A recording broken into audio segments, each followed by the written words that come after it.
Salam kebahagiaan bagi saudari-saudaraku pencinta mutiara iman. Ada beberapa kisah Alkitabiah yang mungkin tidak lebih menjengkelkan daripada kisah Yakub yang mencuri berkat saudaranya Esau. Saya yakin saya tidak sendirian. Kepekaan manusiawi kita tentu saja menolak jenis ketidakadilan yang terang-terangan ini. Tentunya Tuhan tidak akan memaafkan perilaku penipuan seperti itu, bukan? Jadi, apa yang sebenarnya terjadi di sini? Ishak yang sudah tua dan bersiap untuk mengakhiri hidupnya mengirim putra tertuanya Esau ke lapangan untuk berburu. Ketika dia kembali, Esau harus menyiapkan makanan untuk Ishak dengan hasil buruannya.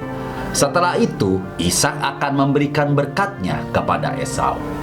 Tampaknya rencana yang cukup sederhana, tetapi ada perbedaan. Ribka, istri Ishak, turut menguping di dekatnya. Yang setelah Esau pergi, mendorong putranya yang lebih muda Yakub untuk menyamar sebagai saudaranya. Khawatir sandiwara itu mungkin diketahui oleh ayahnya, Yakub pada awalnya sedikit protes. Mungkin sepertinya aku memperolok-olokkan dia, dan demikian aku akan mendatangkan kutuk atas diriku sendiri dan bukan berkat. Tetapi Ribka meyakinkannya, akulah yang menanggung kutuk itu, anakku. Dengarkan saja perkataanku. Dengan penuh keyakinan, Yakub mengikuti rencananya, mengenakan pakaian Esau dan menutupi kulitnya yang halus dengan kulit agar lebih menyerupai saudara kandungnya yang berbulu. Ketika Yakub memasuki kamar Ishak, membawa hidangan yang telah disiapkan oleh Ribka, Ishak merasakan tangan Yakub dan menghirup aroma Esau yang masih menempel di pakaiannya.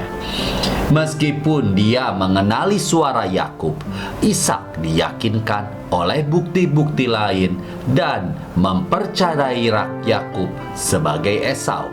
Ishak secara tidak sengaja memberkati dia sebagai gantinya. Lebih buruk lagi, ketika Esau kembali ke ayahnya dan kesalahan Yakub terungkap, Ishak menyesali bahwa pemberkatannya tidak dapat dicabut kembali, tetapi akan tetap pada Yakub. Dari perspektif keadilan manusia, cerita ini sangat meresahkan. Mengapa Yakub diizinkan mengambil manfaat dari berkat ayahnya, bahkan setelah kebohongannya pun diketahui?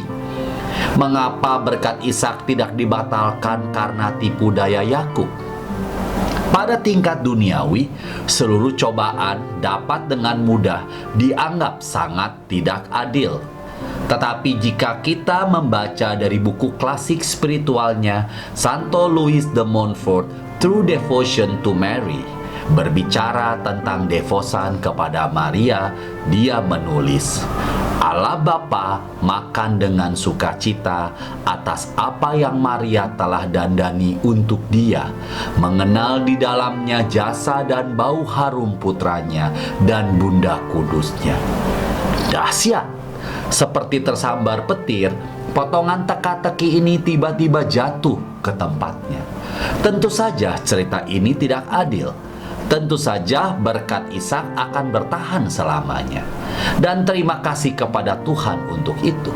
Karena Yakub tinggal di dalam diri kita masing-masing.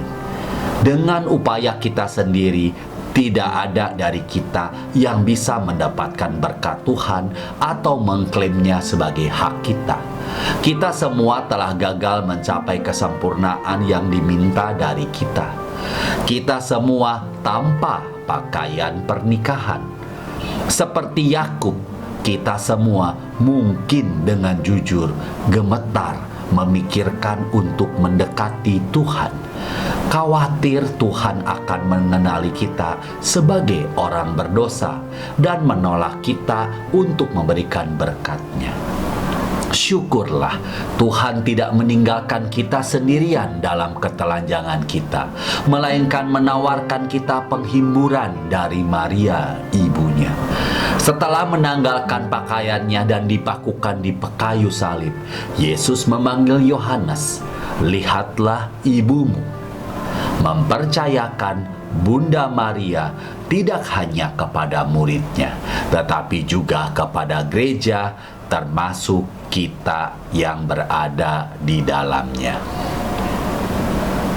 Karena itu, Maria memiliki peran unik dalam keselamatan kita, dan ketika kita mempercayakan diri kita kepadanya, Dia segera memulai pekerjaan mempersiapkan kita untuk mendekati Bapa surgawi kita, merawat kita seperti yang dilakukan Ribka kepada Yakub.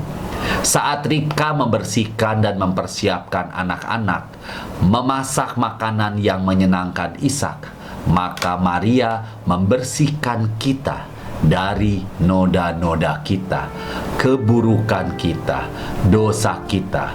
Dia mendandani kita sesuai dengan selera yang Tuhan inginkan, Tuhan dan untuk kemuliaannya yang lebih besar. Seperti Ribka mendandani Yakub dengan pakaian Esau, demikian Maria memakaikan pakaian bersih, baru, berharga, dan harum dari Yesus Kristus putranya. Terlebih lagi, dalam pencurahan kemurahan hati, Maria melebihi tindakan Ribka dan menghiasi kita tidak hanya dengan pakaian putranya, tetapi juga dengan pakaiannya sendiri. Jadi semua pelayanannya, hamba, budaknya yang setia, terbungkus ganda dalam pakaian putranya dan pakaiannya sendiri. Karena itu kita tidak perlu takut untuk menghampiri Allah Bapa. Meskipun kita tidak memiliki hak atas berkat-Nya karena tindakan dan jasa Yesus dan Maria, maka berkat itu diberikannya. Mendekatlah dengan kerendahan hati yang terbuka atas bimbingan Bunda Maria, dan ketika kita melakukannya, kita dapat yakin bahwa Dia akan bertindak dan bahwa Bapa surgawi kita akan terpikat oleh bau putranya dan ibu putranya. Pasti akan menggemakan tangisan Ishak. Sesungguhnya bau anakku adalah sebagai bau padang yang diberkati Tuhan. Tuhan Yesus memberkati. Salam sehat buat kita semuanya.